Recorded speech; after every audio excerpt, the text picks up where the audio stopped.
భారతదేశంలో పిల్లల క్షయవ్యాధి కేసుల పెరుగుదల ఆందోళనకరంగా మారింది.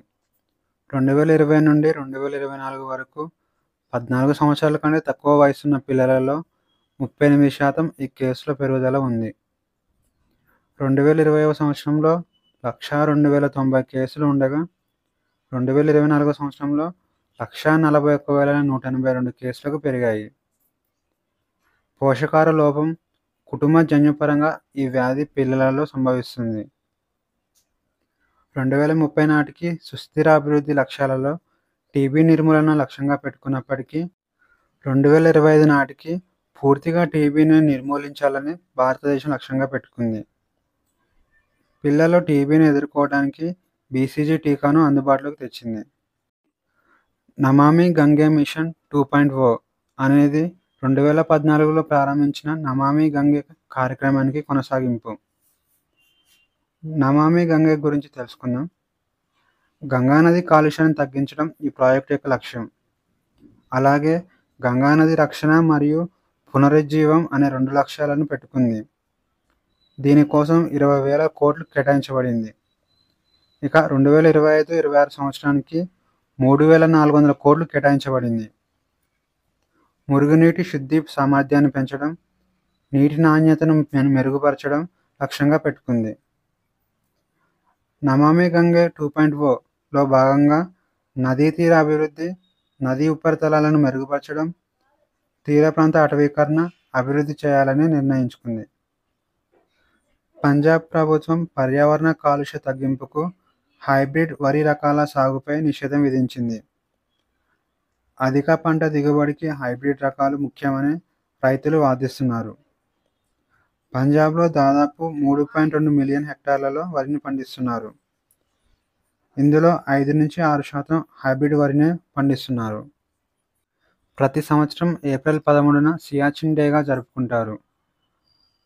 1994లో ఆపరేషన్ మేఘదూత్ ద్వారా సియాచిన్ హిమానీ నదిని పాకిస్తాన్కి వెళ్లకుండా విజయవంతంగా అడ్డుకుంది.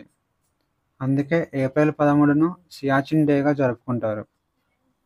థోరియం ఆధారిత లఘు మాడ్యులర్ రియాక్టర్ అభివృద్ధి కోసం మహారాష్ట్ర ప్రభుత్వం రష్యాకు చెందిన రోసాటోమ్తో ఒప్పందం కుదుర్చుకుంది. ఈ ఒప్పందం కుదుర్చుకున్న మొదటి రాష్ట్రంగా మహారాష్ట్ర నిలిచింది. ఇండియాలో తొలిసారిగా గాలియం నైట్రేట్ ఆధారిత సెమీకండక్టర్ ప్లాంట్ను ఛత్తీస్గఢ్లోని రాయ్పూర్లో ప్రారంభించారు. ఐసీసీ మెన్స్ క్రికెట్ కమిటీకి చైర్పర్సన్గా మాజీ ఇండియన్ కెప్టెన్ సౌరవ్ గంగూలీ ఎంపికయ్యారు. ఈ కమిటీలో సభ్యుడిగా తెలుగు క్రికెటర్ వివిఎస్ లక్ష్మణ్ కూడా ఎంపికయ్యారు. International cricket council head quarters దుబాయ్లో ఉంది. ఈరోజు క్వశ్చన్స్ వచ్చేసి, ఇండియా పట్టుకు జిఐ ట్యాగ్ను సాధించిన రాష్ట్రం ఏమిటి? A Assam, B Mizoram, C Meghalaya, D Sikkim.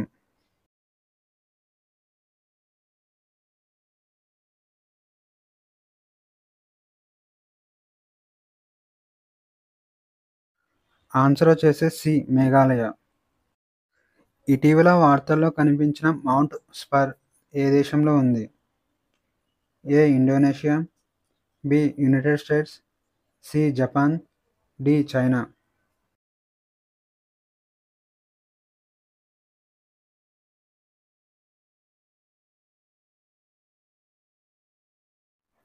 Answer వచ్చేసి బి యునైటెడ్ స్టేట్స్.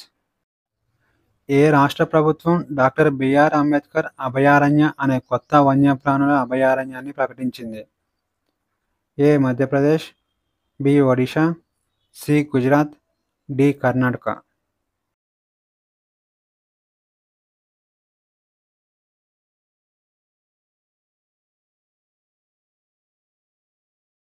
ఆన్సర్ వచ్చేసి ఆప్షన్ ఏ మధ్యప్రదేశ్. భారతదేశంలో పారిశ్రామిక ఉత్పత్తి సూచికను ఏ సంస్థ ప్రచురించింది? ఏ నీతి ఆయోగ్, బి వాణిజ్యం మరియు పరిశ్రమల మంత్రిత్వ శాఖ, సి కేంద్ర గణాంకాల కార్యాలయం, D securities and exchange board of India.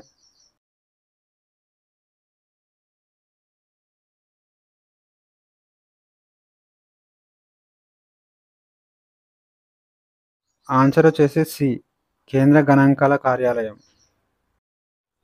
పక్కే tiger reserve ఏ రాష్ట్రంలో ఉంది? A Mizoram, B Assam, C Meghalaya, D Arunachal Pradesh.